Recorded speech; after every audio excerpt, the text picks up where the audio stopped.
Bien, estamos grabando desde ya esta clase. Vamos entonces a entrar a economía. Entremos, aprovechemos al máximo este tiempo. Bueno, bienvenidos a economía y política como tal. Hola Nicole, buenas tardes, ¿cómo estás? ¿Bien? Bien. ¿Me escuchas bien? Sí, profe. Bien, entonces ya la guía está proyectada, vamos a seguirla trabajando y y, y al grano. Aprovechemos que esta guía es corta, entonces para poder terminarla pronto y poder dar espacio a más cosas por las que haya que hablar. Bien, bienvenidos a Economía y Política. Economía y Política es la continuación de lo que ustedes venían hablando en ciencias sociales, pero desde un enfoque obviamente netamente económico y político. Profe, ¿cómo así economía y política? Economía y política son dos asignaturas que, aunque no lo parezca, van de la mano, porque toda decisión económica tiene consecuencias políticas y toda decisión o postura política tiene consecuencias económicas. Entonces, cuando vemos todos los sistemas de gobierno en el mundo de corte político, tienen unos modelos económicos que necesariamente deben tener presente. Entonces, son dos caras de una misma moneda, y es decir, la organización político-social. Y eso es fundamental tenerlo presente en la medida de que toda sociedad se rija a partir de esas características. Bueno, ¿me permiten un momento, por favor?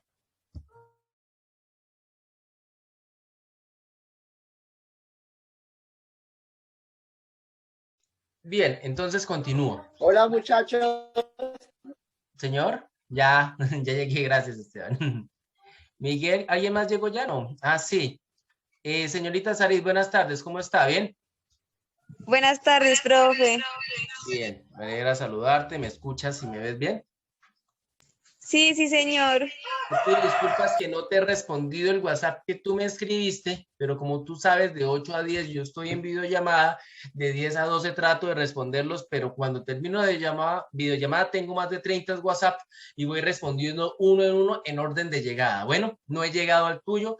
Después de esta clase de economía, con gusto trataré de responderlo, o si queda tiempo al final de esta clase, ya fuera de la grabación, acordamos cosas sobre lo que me preguntaste. Bueno, te pido paciencia, por favor, Sari. Vale, profe, gracias. A ti, bien. Aldair, buenas tardes, ¿me escuchas bien? Sí, señor. Bien, buenas tardes, Aldair, ¿cómo estás? ¿Bien? Bien, señor. Bien, gracias por tu puntualidad. Y falta Mayerly, pero Mayerly no ha activado sonido, entonces esperemos que active ahorita sonido, ahorita la saludamos, mientras continúa. Bien, entonces estamos hablando de economía y política, y todas las guías que vamos a trabajar en torno principalmente al tema económico, que va a tener consecuencias políticas, como lo digo. Podría abordar desde política y muy fácilmente conectarme a aspectos económicos, pero voy a emplear este año un material que nunca he empleado, y es el material que me suministra el Banco de la República. ¿Por qué? Porque la cátedra de economía, ¿sí? Es una cátedra que es un proyecto hecho transversal, y como tal viene principalmente enfocada a la educación financiera.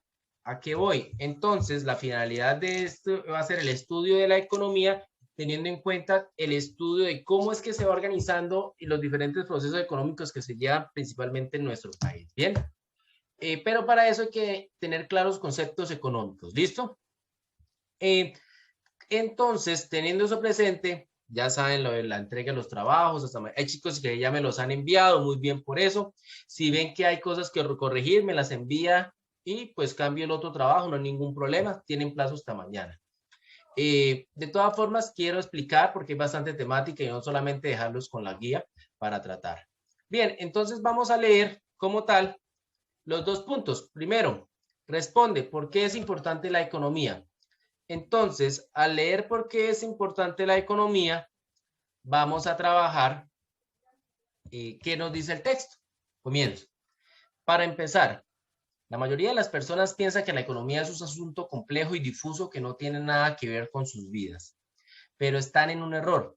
En casi todas nuestras actividades y las de nuestras familias suele haber de por medio temas económicos. La economía está presente en muchas de nuestras vivencias cotidianas, desde la decisión que tomamos diariamente de cómo gastar nuestra mesada, pasando por el precio de las boletas del cine del barrio, hasta el pago del arriendo o de la cuota del apartamento en que vivimos. Bueno, como ustedes pueden ver, el primer párrafo nos está diciendo, ojo que la economía, esa temática tan abstracta que hablamos de economía, que se centra tanto el estudio del comportamiento humano económico y a la vez tiene números, pareciera algo muy complejo, pero realmente es algo muy sencillo si logramos como mínimo comprender cómo es que afecta día a día nuestra vida. ¿Por qué? Porque día a día nuestra vida está de extremo a extremo influenciada por decisiones netamente económicas. Como ustedes pueden ver, desde una decisión tan pequeña de cómo guardar nuestro dinero para un refrigerio, hasta decisiones de corte fundamental como las que deciden el bienestar de nosotros mes a mes o de nuestra familia. Bueno, pero la economía no solo está presente en nuestra vida cotidiana, sino que además está estrechamente ligada a los grandes problemas de nuestro país y del mundo. Cuando miramos alrededor solemos hacernos preguntas que son fundamentales para entender la realidad en la que vivimos. ¿Por qué hay gente pobre? A ver, muchachos, los escucho. ¿Por qué hay gente pobre? ¿Por qué creen que hay gente pobre? Pues porque no saben gastar el dinero, lo gastan en lo que les da la gana, o sea, No, profe, no en yo, lo yo, que yo. necesitan, Primero sino Aldair, en lo luego que, Miguel. o sea, que gastan el dinero en lo que no necesitan en vez de gastarlo en lo que necesitan. Listo, entonces para ti las personas o hay gente pobre porque realizan un mal manejo de sus finanzas, ¿cierto? ¿Te lo puedo resumir así? Sí, señor. Listo. Miguel, ¿tú quieres decir algo, complementar, contradecir? No, ya no era como lo mismo que dijo Aldair, Bien, me leyó la mente. listo. Entonces, ¿qué opinan los demás? Los escucho. Yo, profe, yo. Esteban, bien puedas. Profe, pues yo digo que no hay gente pobre. O sea, Entonces, es un término que le da a la sociedad, a las personas, pues porque no sabemos con qué recursos cuentan o algo así, o no sabemos las causas por qué esas personas. tú cortaste el micrófono, Esteban.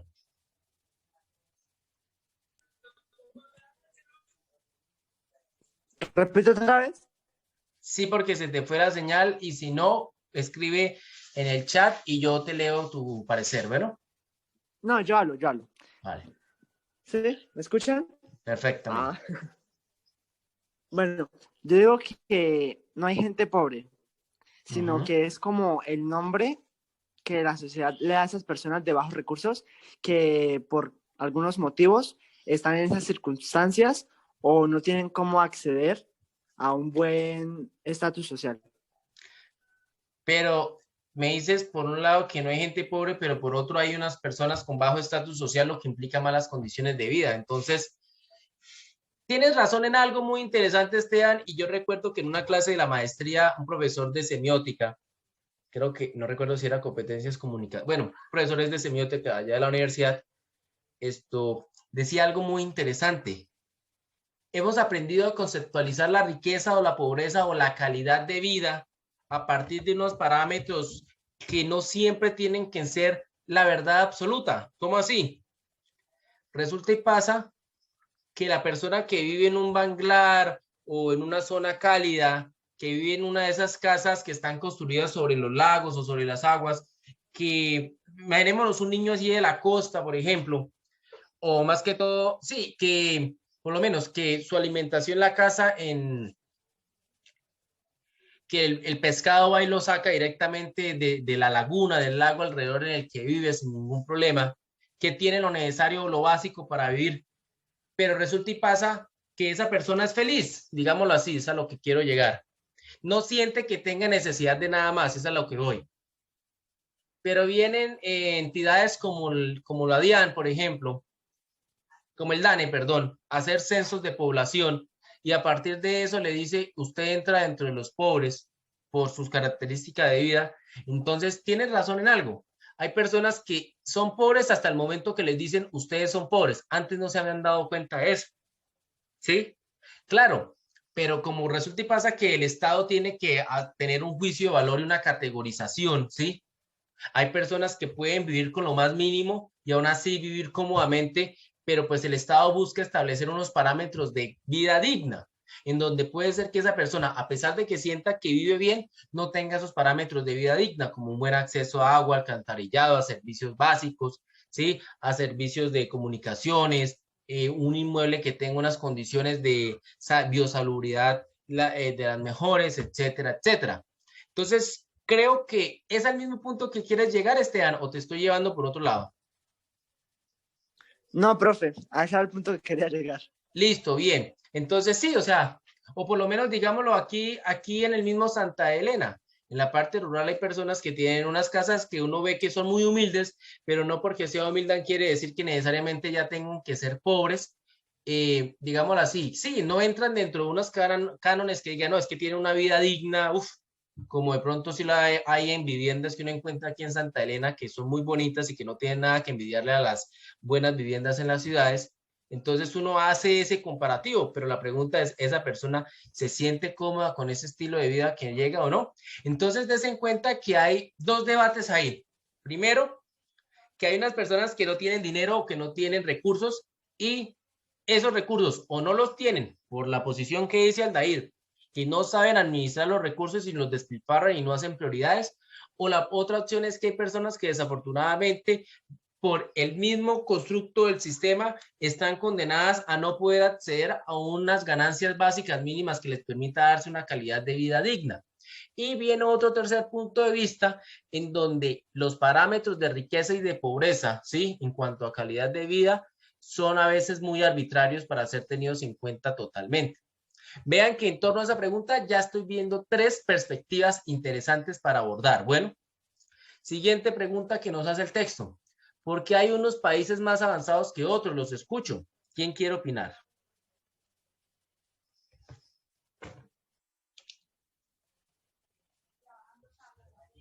¿Alguien? ¿No será porque ellos sí supieron aprovechar los elementos que tuvieron a su disposición? Listo, entonces tú me dices que ellos han tenido una mejor organización y eso los ha llevado a aprovechar mejor todo el desarrollo que han conseguido, ¿cierto? Estoy cambiando tus palabras Exacto. para no se decirlo así. ¿Alguien más quiere participar? Profe, pues porque en algunos países hay menos corrupción que en otros. Ah, bueno, entonces además del aprovechamiento, poder aprovechar sus recursos, Nicole establece Yo, que profe, perdón. hay una mejor aparato administrativo que ejecuta los recursos que posee. Se parece algo a lo de Aldair, pero complementas con algo que no te había tenido más puntual, Yo, que es profe. que países que son más pobres es principalmente porque la corrupción, el mal aprovechamiento de esos recursos genera eso. Bueno, entonces también te lo hago como complemento al aporte de Aldair. Dime, Esteban, por favor. Pues yo digo que algunos países y otros, o sea, no todos los países son iguales, obviamente, pero los que son como más desarrollados, por decirlo así, es porque su educación es superior y pues en otras su educación no es tan buena y por eso pues no han sabido como que progresar, por decirlo así. Listo, entonces quedamos con el aprovechamiento de los recursos, ¿sí? Que eso significa una mejor administración y cero corrupción.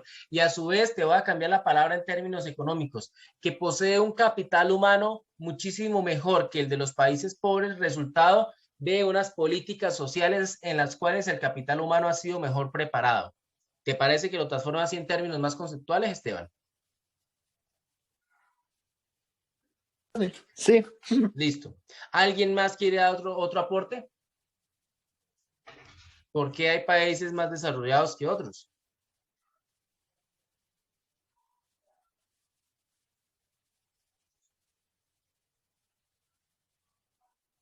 Bien, les agrego otro porque todo lo que ustedes dicen es cierto. Yo no voy a decir que sea falso porque sí, es cierto. También han habido países que han sido más desarrollados porque han sabido aprovechar las coyunturas históricas y a su vez han sabido explotar a otros países, ¿sí? Han sabido apropiarse de los recursos de otros países para su beneficio propio. Y eso lo vamos a ver también, ¿listo? Siguiente pregunta. ¿Cómo es posible que haya tanta gente desempleada si hay tantas cosas importantes por hacer? ¿Por qué creen que hay tanta gente desempleada si hay tantas cosas importantes por hacer?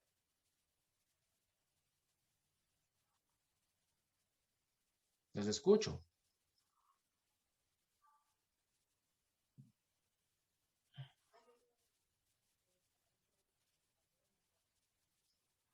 Bueno, hay muchas opciones, ¿sí? Una de esas opciones es que el capital humano que está no está lo suficientemente capacitado para las necesidades que hay, o por el contrario, el capital humano que hay, o por su exceso de capacitación, o por el poco interés que tiene por ejercer esos cargos, no le interesa. Hay profesionales que, como no hay más trabajo para profesionales, no son capaces de aceptar un puesto de bachilleres, por ejemplo. Hay otros que sí. Entonces, también eso puede ser interesante analizar. Ah, Mayerly no escucha. Espérame un momentico. Le voy a escribir a...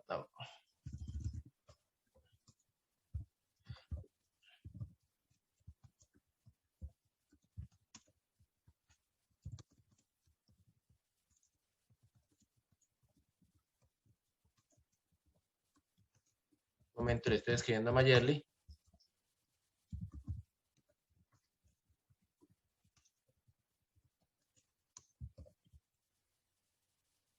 Bueno, ya le dije a Mayerly para que se conecte, que es la estudiante que me dice que no está escuchando. Voy a revisar de una vez asistencia, que ya 15 minutos ya, sí, creo que ya lo está haciendo. No, ¿y por qué tengo que mandarlo por privado, Aldair? Quiero que sea público. ¿Hay algún problema, Aldair? Pues no se supone que era solo para Mayerly. Sí, pero lo mandé para el grupo.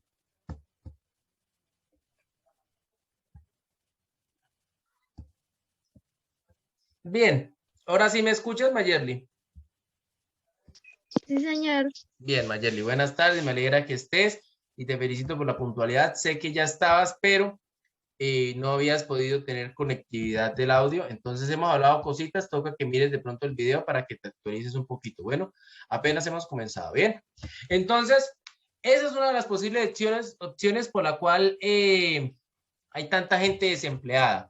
Otra opción, perdón, bueno, voy a hacer la última pregunta que está en el texto. ¿Por qué no se fabrican millones y millones de billetes y se reparten a la gente para que solucione sus dificultades? ¿Qué opinan de esa solución para la pobreza? ¿Por qué no Yo tengo algo que sencillamente, decir, yo. Esteban? Yo, ¿puedo responder? Sí, dale, ¿O dale, decir dale, algo? tú pediste la palabra. Profe, espera.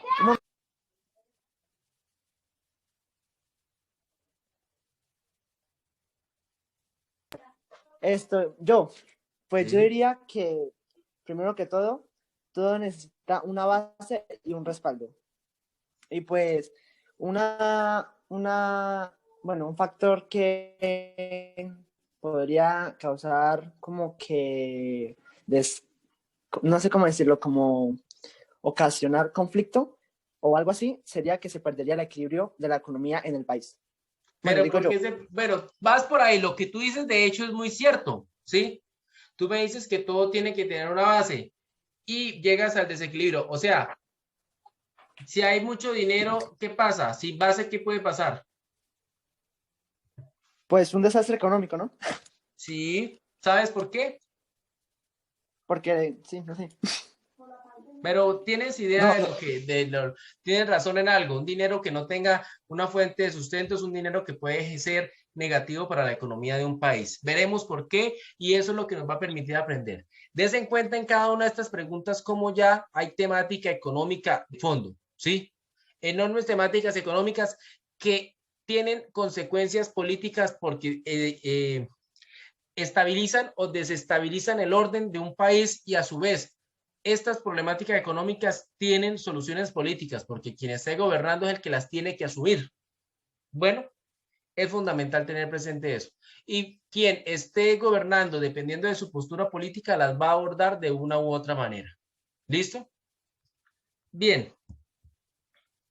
una pregunta, Sí, te profesor. estoy escuchando. Sigue.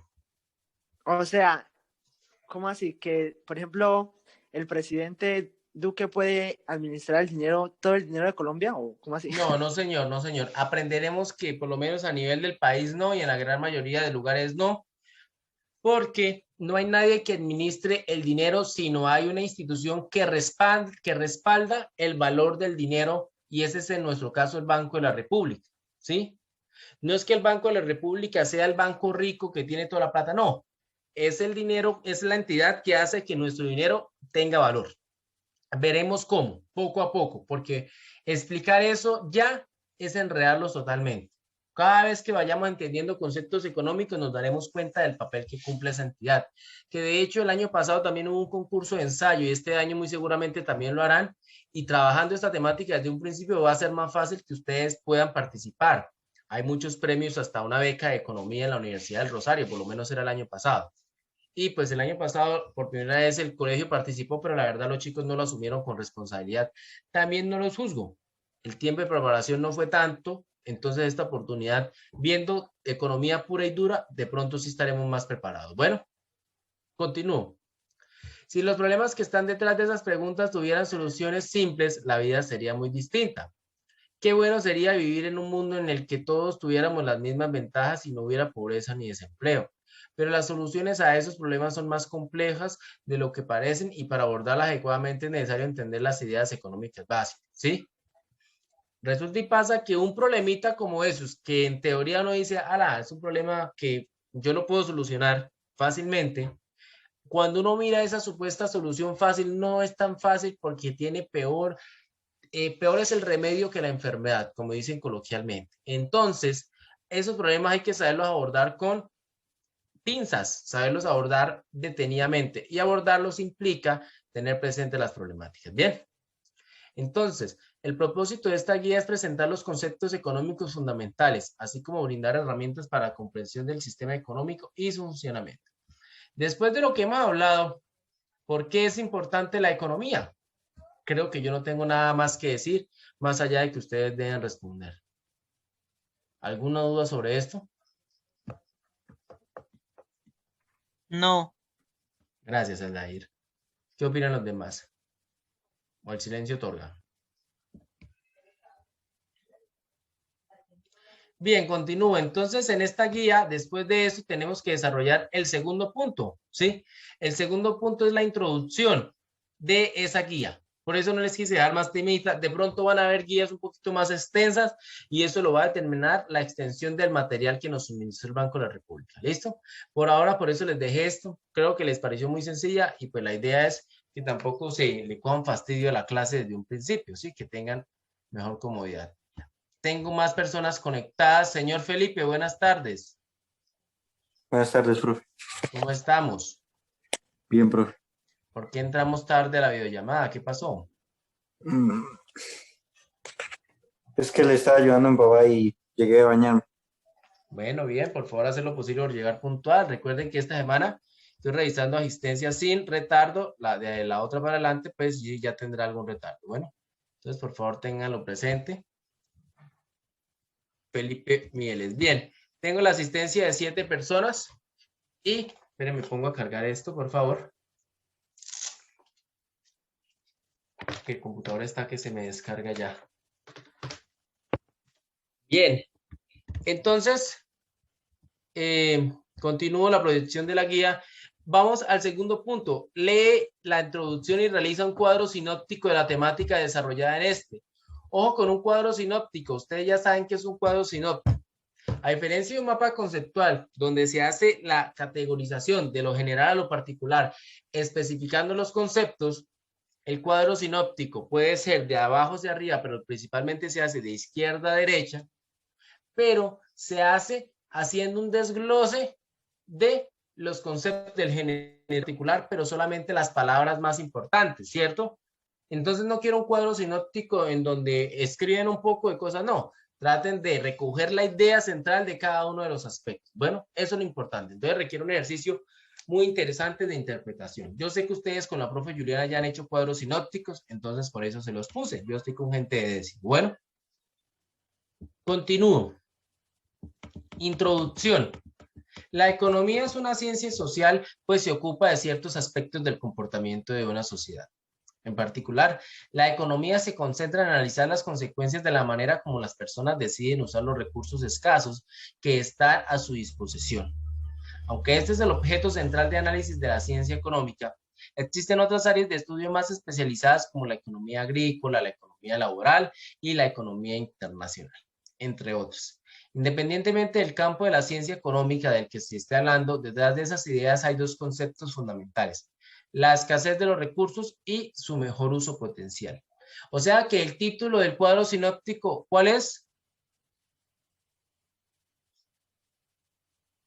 La economía.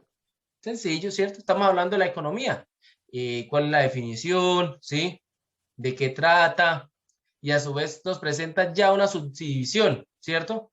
De la misma ciencia económica tiene unas subdivisiones y a su vez tiene principalmente dos conceptos fundamentales. Ojo con los conceptos fundamentales dentro del cuadro sinóptico: la escasez de los recursos y su mejor uso potencial. Bueno, para que lo vayan teniendo presente en el cuadro sinóptico.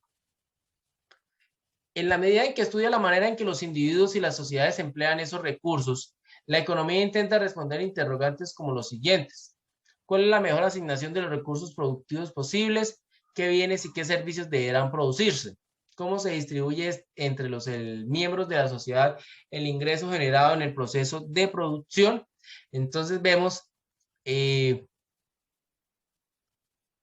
esta temática. Vamos a leer otro párrafo para ver. ¿Pertenecerá en específico a alguna de estas dos categorías? ¿O a las dos? ¿Qué opinan? Digo que a las dos, profe.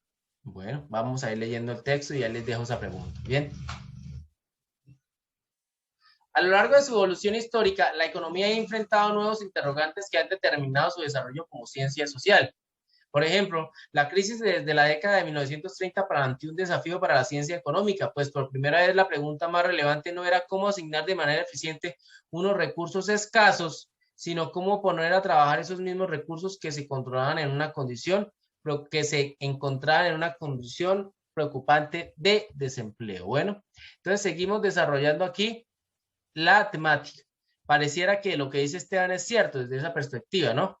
Pareciera que el texto no quiere desarrollar por un lado escasez de recursos y por el otro mejor uso de potencial, sino que aquí es un desglose de estas dos cosas por igual, independiente, y no las intenta mostrar por separado, ¿cierto? Sí, señor. Bueno, ahí tengo lo presente para el cuadro sinóptico. Aquí comenzamos y a su vez nos muestra un antecedente histórico, ¿sí? En donde este antecedente histórico nos muestra que en 1930 surgió un nuevo problema, ¿sí? Hay que recordar que en la depresión económica de esta década muchísimos trabajadores y empresas quedaron ociosos. Con esta crisis se hizo evidente que la ciencia económica no solo debía responder a la interrogante de cómo utilizar los recursos escasos, sino que también analizar cómo mantener esos recursos activos. Así, la ciencia... ya ahorita que acá el tiempo, por favor, se vuelven a conectar.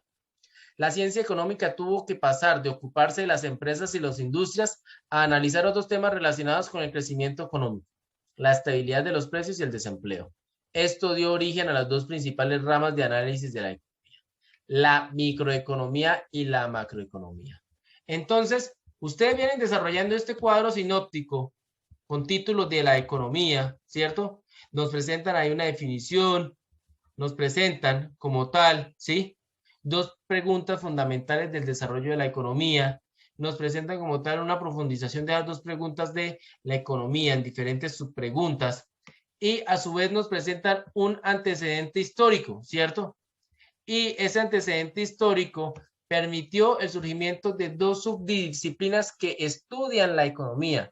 Entonces, ojo lo que nos dice el texto: la economía se subdivide en microeconomía y macroeconomía. Bien, entonces, antes de entrar a hablar de microeconomía y macroeconomía, quiero proyectar una diapositiva por hablar de 1930 un momentico.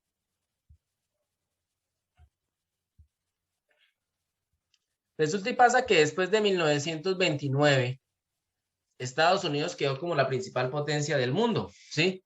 Como principal potencia del mundo, podía o tenía la injerencia a nivel mundial y era el centro económico de el planeta. Se aprovechó que después de 1919 las principales potencias como Inglaterra y Alemania, que eran de los países más poderosos, a pesar de que Inglaterra ganó, también quedó bastante mal económicamente por la guerra. Le prestó dinero a todo el mundo y Estados Unidos ocupó un papel o el principal papel y hasta el día de hoy aún sigue siendo la principal potencia del mundo. Bueno, en 1920 y 1921 se presentó la crisis de superproducción. ¿Qué entiendes de la crisis de superproducción? Los escucho.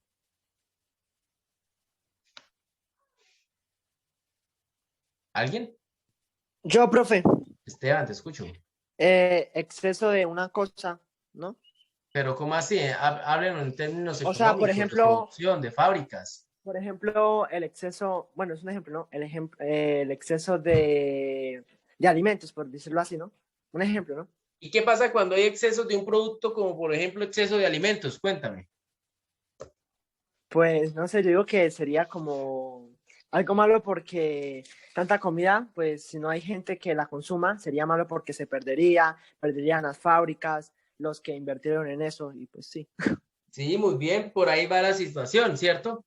Lo que le pasó a los paperos, ahorita que las papas, ay, que por qué les toca salir a la vía a vender. Colombia era autónoma en su producción de papa, pero el gobierno actual, y no sabemos si desde el anterior, pero pues se le acusa mucho el actual, comenzaron a traer papa importada. Y esa papa importada viene procesada, tecnificada y llega muchísimo más barata al país. O llega igual, pero la venden al por mayor. Entonces el pequeño campesino que vendía su papita, de poder intentar buscar vender un bulto a 70, pongámoslo, ¿cierto? A 50, pongámoslo. Pasó a vender el bulto a 10,000 pesos. Y resulta y pasa que necesitaba como mínimo venderle unos 40, 50,000 pesos como para al menos sacar lo invertido y que le quedara algo de ganancia. Entonces, cuando hay una superproducción de un producto, ese producto tiende a bajar porque no tiene quien lo compre, como lo dice Esteban. Además de que ese producto se puede, si es perecedero, se puede dañar, pero sobre todo cuando un producto se produce de más, pues la persona pierde dinero porque si lo produce y no tiene quien lo venda, no tiene cómo recuperar su inversión. Bien. 1922 comienza a mejorar la situación económica, el mundo comenzó a organizarse un poco y después vino la década de la prosperidad, ¿sí? Porque la gente pues ya tomó nuevos trabajos, más confianza de consumistas, ¿sí? Pero comenzó a comprar de más abusando de los préstamos y jugando la especulación bursátil. Eso generó el endeudamiento de productos y consumidores y esa superproducción, sumado a esos factores, generó lo que llamamos el crack de 1929. ¿Cómo así? ¿Ustedes han escuchado ahorita una crisis de la bolsa de valores en Estados Unidos reciente? ¿No? ¿Alguien ha escuchado noticias? Yo no veo noticias. Tenemos televisor. Bien. ¿No nadie ni ha leído por ahí algo?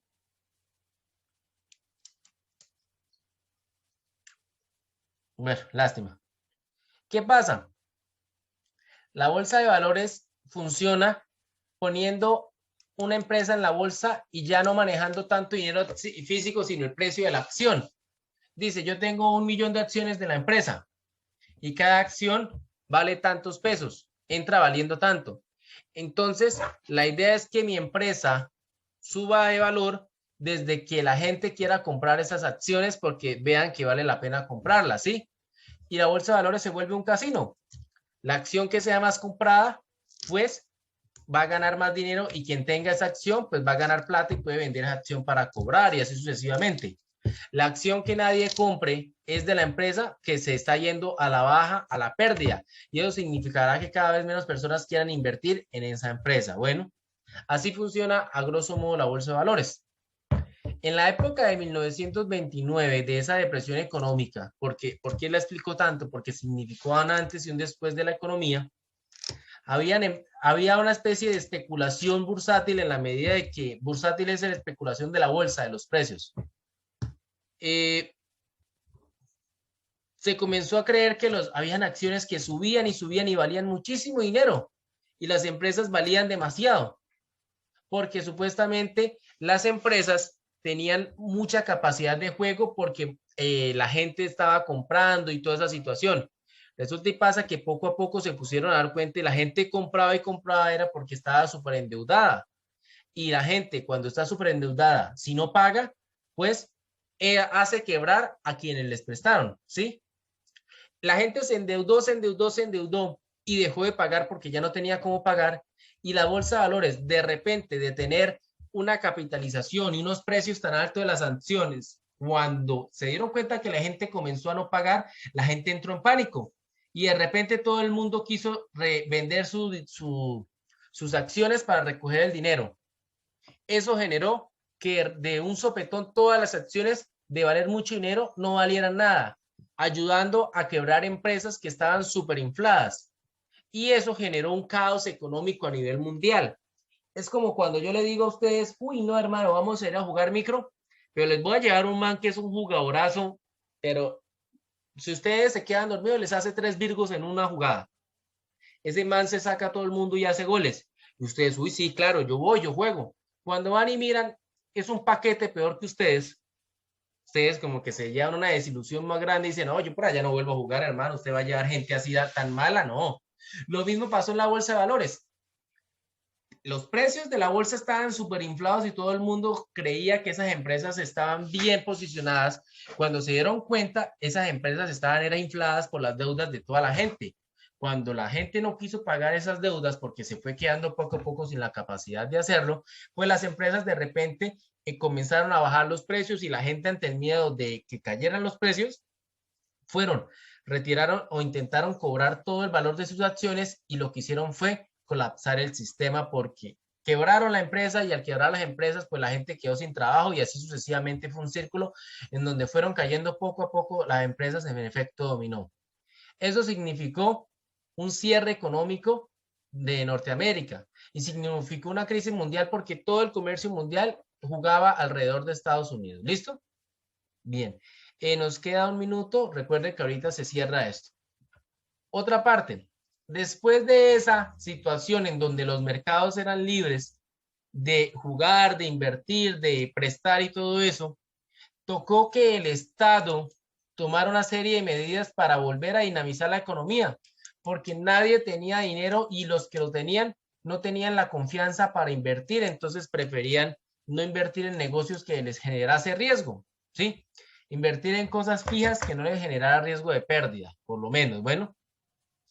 Entonces Franklin Delano Roosevelt, ¿sí?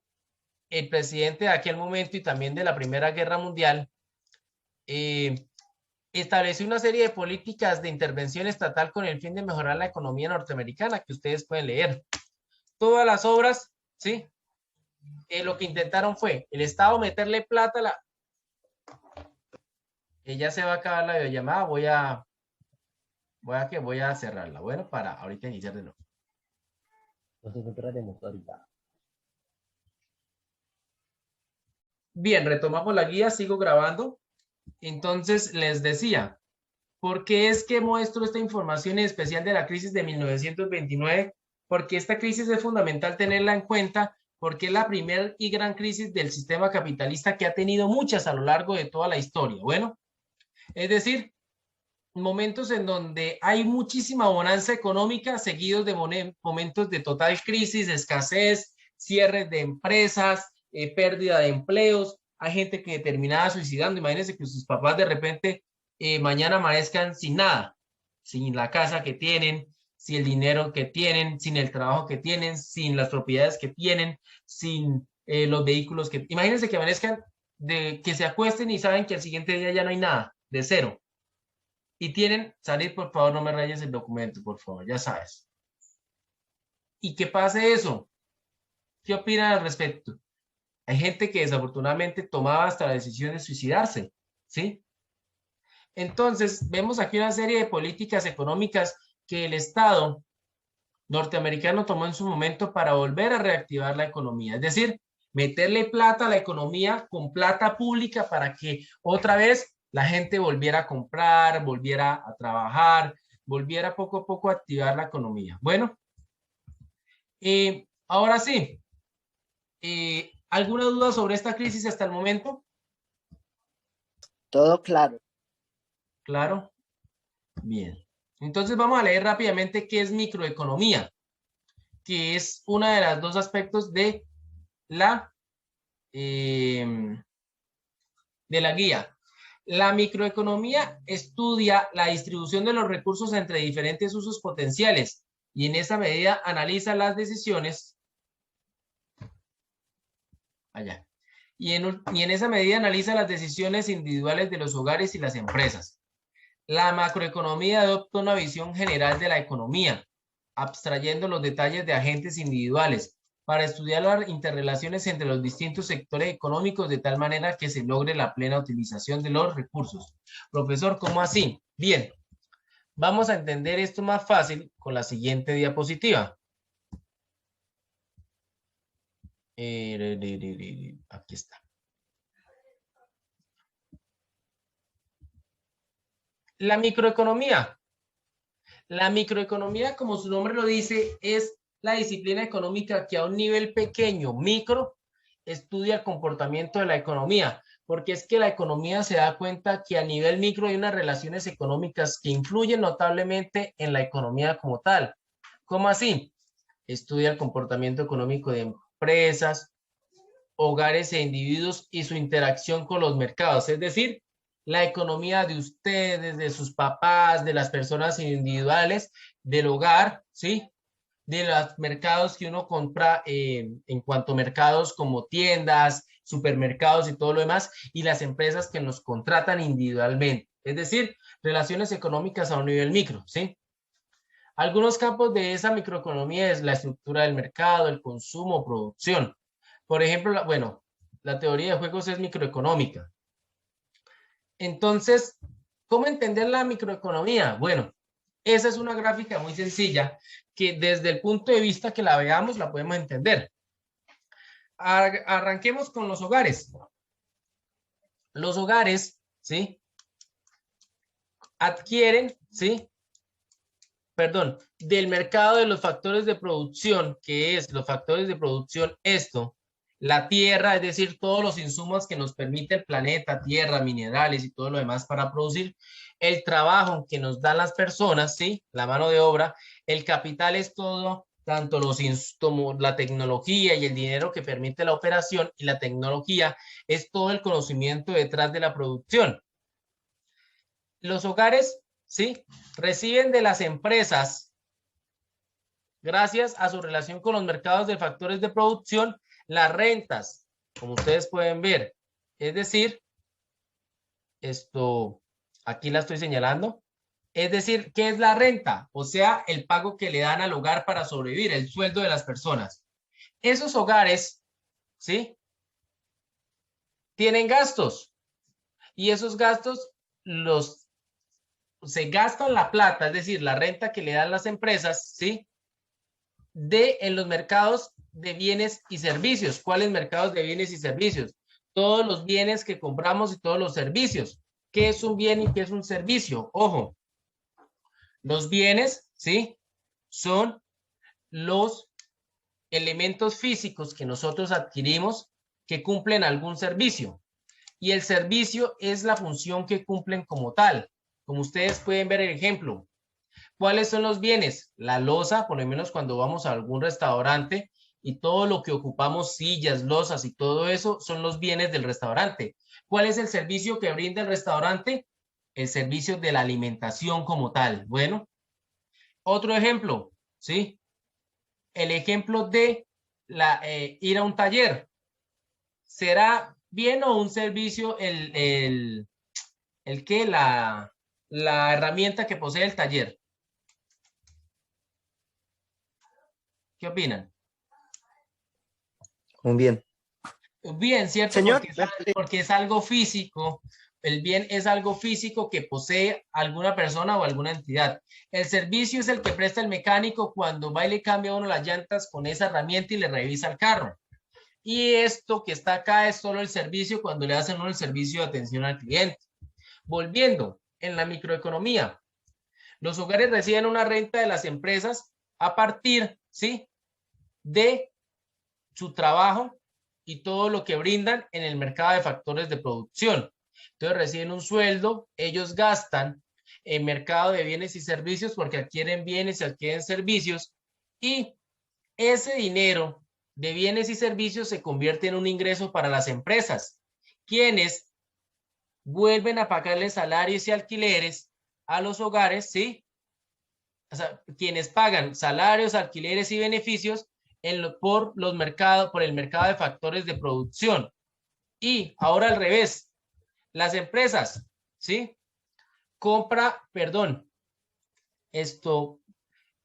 Produce bienes y servicios vendidos y los coloca en el mercado de bienes y servicios, ¿sí?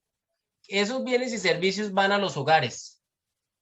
Los hogares, ¿sí? Esos bienes y servicios los transforman o produce gracias a esos bienes y servicios, gracias a la casa, a la alimentación y todo lo demás, insumos para el mercado de factores de producción, ¿sí? Como manutención de la tierra, minerales y demás cosas, trabajo, capital y todo lo demás, mano de obra, por decirlo así. Y todo esto que producen los hogares, ¿sí? Permiten que exista el mercado de factores de producción, el cual da los suministros para que las empresas vuelvan a producir bienes y servicios. ¿Sí se dan cuenta cómo es la relación? ¿Alguna duda sobre eso? Los escucho.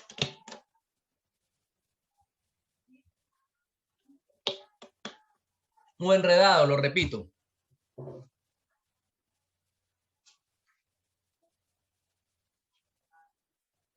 Bueno, veo que el silencio otorga. Entonces yo continuaré. Tengo otro contacto. Profe, una pregunta. Espérame un momentico, quiero revisar un momentico de asistencia. Hola, Zair, ¿cómo estás? Buenas tardes. Buenas tardes, profesor.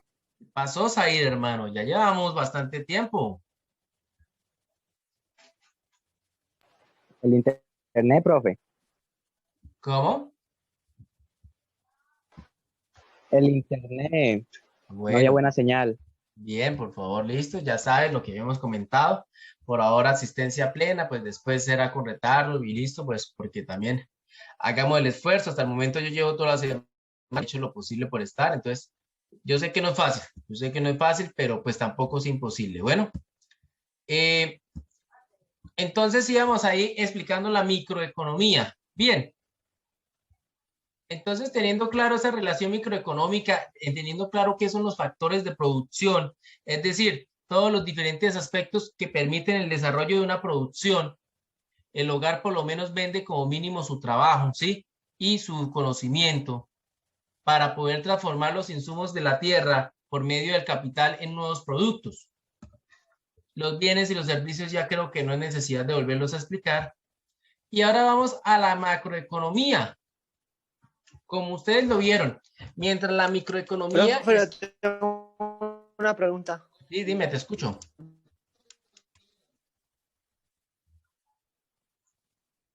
Señor. Profe, Eso es lo que está diciendo de la micro y macroeconomía. ¿Tenemos que incluirlo en el cuadro conceptual, en el mapa ese? Claro que sí, claro que sí. Mínimo la definición del texto, o sea, mínimo lograr hacer el cuadro sinóptico a partir de lo que informa la guía. Yo lo que estoy haciendo es un complemento temático. Bueno, un complemento temático donde estoy intentando desmenuzarles más y complementarles la temática. Bueno, porque si los dejo solo con la guía va a ser muy poco. Vamos ahora con la macroeconomía. Mientras la microeconomía estudia las relaciones económicas de los hogares, de las empresas y de los pequeños mercados, ¿cierto? A un nivel local, a un nivel micro. La macroeconomía estudia las relaciones económicas a un nivel macro, es decir, a un nivel de país, a un nivel de continente, a nivel mundial. No es lo mismo pensar la economía desde cómo yo mes a mes como un pobre asalariado debo administrar el sueldo, que pensar cómo como entidad como el Banco de la República debo evitar que suba la inflación más allá de los márgenes que tenemos de proyección. ¿Ven? Son dos preguntas muy diferentes. Entonces, obviamente, como cada pregunta es diferente, dependiendo del contexto, hay diferentes factores a tener en cuenta. La microeconomía tiene los factores que hablamos anteriormente. La macroeconomía presenta los siguientes factores a partir de estos aspectos, ¿sí? Primero que nada, tener en cuenta cuáles son los objetivos de la política macroeconómica. Y todo gobierno se hace esa pregunta, ¿cómo aumento el PIB? ¿Qué es el PIB? Los escucho, estudiantes. O PIB. 1, 2, 3. Bien, el PIB es el Producto Interno Bruto. El Producto Interno Bruto Es el conjunto de los bienes y servicios producidos en un país durante un espacio de tiempo. Exacto, sí, señor. En este caso, durante un año, ¿sí? Que se tome de medición, normalmente de enero a diciembre es lo que se hace. Cada país hace cuentas de en promedio cuánto y qué produjo. Y el valor de esa producción lo compara con años anteriores, ¿sí? Si un país está produciendo lo mismo, al menos la economía se está estable, pero se ha estancado porque no ha aumentado. El capitalismo funciona bajo la teoría de que siempre la riqueza va a ir creciendo y hay que generar nueva riqueza, porque las necesidades siempre van a ir creciendo más por la cantidad de población, etcétera, etcétera. Entonces, desde ese punto de vista, el Producto Interno Bruto como mínimo es un poquito mayor del año anterior. Con eso, quiere decir que la economía de un país ha crecido y eso significa que hay más riqueza. Y en teoría, si hay más riqueza en un país, hay más bienestar para todos los demás. Ahí hay una gran crítica que se le hace a esa estimación del Producto Interno Bruto. ¿De qué sirve saber el valor total de la producción de un país cuando ese dinero solamente se lo quedan los grandes empresarios y a la clase media y a la clase baja prácticamente no lo benefician nada? La respuesta que unos dan, claro que sí lo beneficia. Entre más dinero haya, hay más fuentes de empleo porque ese dinero se vuelve a poner a trabajar en la misma empresa o en nuevas empresas y eso genera más empleo. Genera más impuestos porque entre más dinero haya, más impuestos hay que pagarle al Estado y esos impuestos benefician a la sociedad. Uno dirá, bueno, ¿realmente se cumple eso? Hay un debate interesante por dar. Bien. Al Estado le interesa cómo abordo el empleo y cómo hago que toda la población tenga empleo, que no haya desempleo. Al Estado le interesa cómo hago que los precios de un producto no suban en un periodo de tiempo o en un año más allá de lo necesario para que haya producción y haya aumento económico, pero no pierda el dinero mi valor, como lo que pasa en Venezuela, para resumir, pero eso lo vamos a ver después con calma. En Venezuela ustedes reciben un sueldo y es muchísimo dinero y no alcanza para nada, ¿sí? Porque el país tiene una hiperinflación, su moneda ha perdido la capacidad de consumo. En cambio, en Colombia aún, con 2.000 pesos compramos 2.000 de pan, que puede ser que venga un poquitico más pequeño, un poquitico más grande, pero aún no sentimos un cambio importante año tras año de los precios. Hay cositas que van subiendo, pero no son cambios abismales.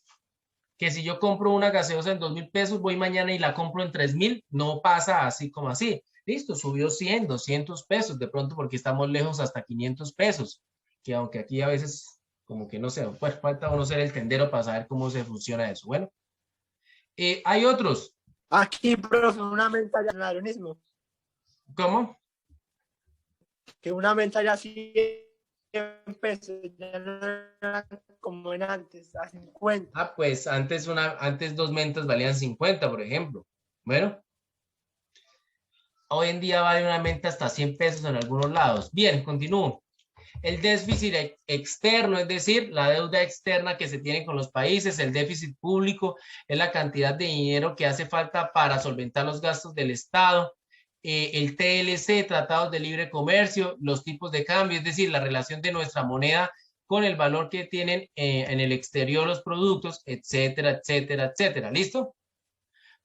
Políticas instrumentales para poder intervenir estas cuestiones económicas, ¿sí? El Estado tiene una serie de cosas por hacer en cada uno de estos aspectos. En la política monetaria, es decir, cómo va a hacer el Estado o establece unas normas, ¿sí? Para poder regular el precio de su moneda. La política fiscal, el Estado establece unas reglas de contribución para, perdón, unas reglas de administración de los impuestos para el recaudo de estos impuestos.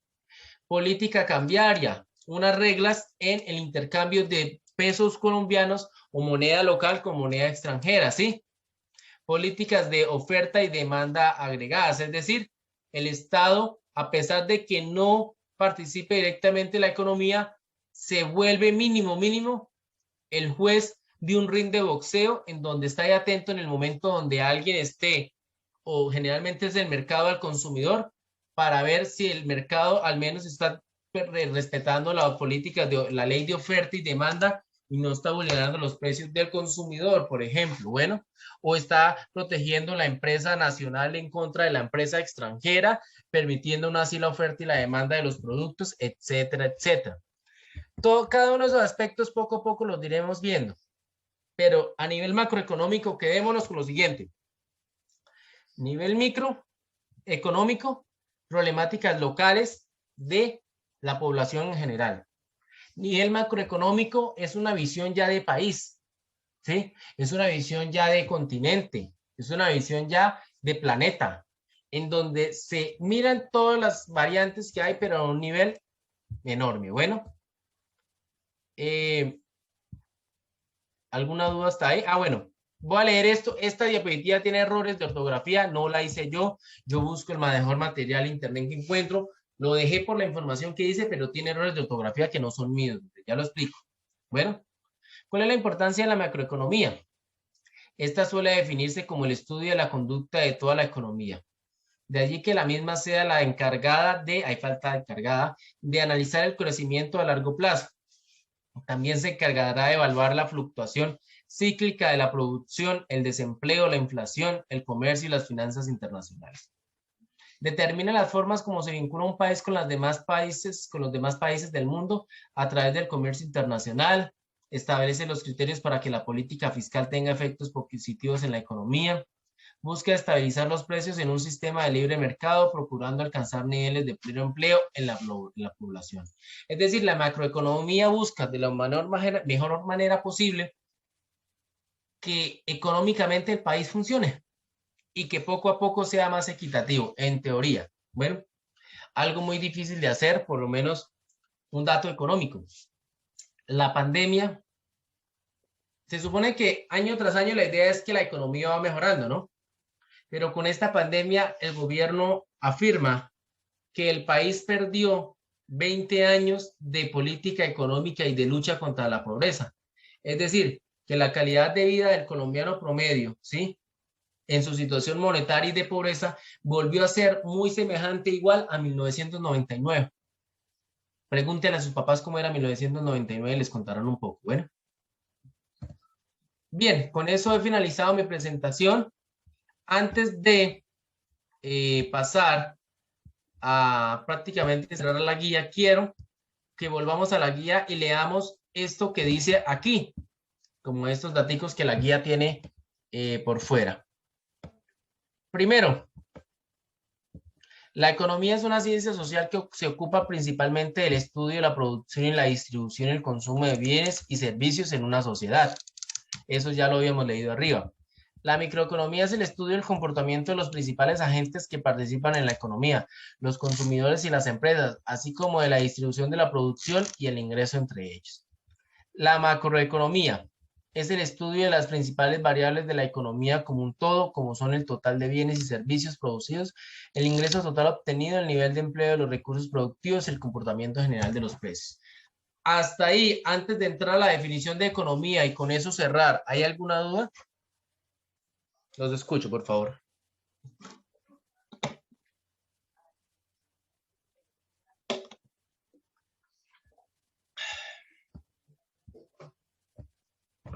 Aldair me dice que no. Gracias, Aldair. Bien, entonces leo y explico rápidamente. Comencemos por la palabra economía. La palabra oikonomía, perdón, oikos, sí, oikonomía, aparece por primera vez en forma en Aristóteles. Pero Aristóteles no estaba hablando de la economía como hoy en día. Él estaba hablando en su libro Política, ¿sí?, sobre la administración del hogar. Y esa palabrita, oikonomoi, ¿sí?, que aparece ahí en ese libro, terminó inmortalizándose para ser entendida como una disciplina. ¿Cuál? La que se encarga de la administración de los bienes y servicios y productos de el ser humano, en particular de la sociedad. Leo, del griego oikos, casa, y nemein, administrar. La palabra economía significaba el manejo de los asuntos de una familia, especialmente la obtención y administración de su ingreso. Con base en esta acepción, en las lenguas modernas la palabra economía se usa para definir la ciencia social que estudia la producción, la distribución y el consumo de bienes y servicios y su administración. Bien, cierro volviendo al punto. Como ustedes pueden ver, hay que hacer un cuadro sinóptico que va a dar el título Economía, va a tener en cuenta, ¿sí?, las dos preguntas fundamentales que se hace la economía, ¿sí?, la escasez de los recursos y su mejor uso potencial. Aquí hay unas preguntas que ustedes pueden ver la manera de incluirla en el cuadro sinóptico, si no, pues no. Y va a tener en cuenta esa subdivisión fundamental, macroeconomía y microeconomía. Ahí prácticamente les estoy ayudando a elaborar medio o todo el cuadro sinóptico. Lean el texto, pero como ustedes saben, la ventaja del cuadro sinóptico es que me permite aprender a conocer el esqueleto de un texto, es decir, la estructura. Si yo sé hacer bien cuadros sinópticos, sé identificar la estructura de un texto, sé encontrar la categorización que un texto hace desde el concepto general hasta los conceptos emergentes y auxiliares. Bueno, ¿alguna duda hasta aquí, estudiantes? Los escucho.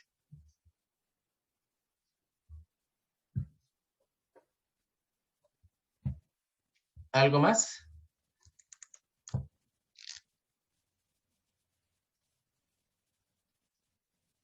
Bueno, el silencio otorga, entonces como tal cierro esta grabación con el fin de ya concluir la explicación de esta guía. En cuanto a lo demás y a los que están viendo este video, les deseo lo mejor, espero. ¿Sí? Tienes el internet, no sé, está como muy lento, Esteban, y entonces escuchas tu sonido metálico. Repetirme lo último, es que